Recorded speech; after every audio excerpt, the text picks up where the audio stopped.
ආයුබෝවන් මේ ඔබ මතන්නේ වල්ගාතර ක්‍රීඩා සමාජයේ ප්‍රචාරක අංශයයි.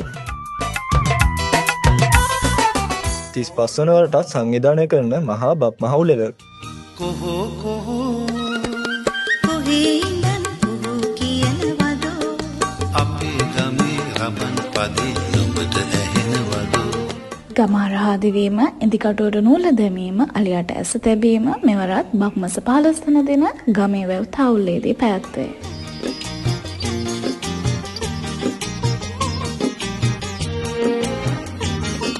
කජුනාඹර රසමී අඹ ගස් යට වෙහි වැහැලා කොහෝ අන්න අර බලපන් මී වද පැණි පිරিলা සුන්දර බක්මහේ ගමේ අවුරුදු උත්සවයට ඔබ සැමට ආරාධනා. කොහෝ අන්න අර බලපන් මී වද පැණි පිරিলা කොහේ ඉඳන් පුහු කියනවදෝ බක්මාසේ මගුල් නැකත් මටත් කියනවදෝ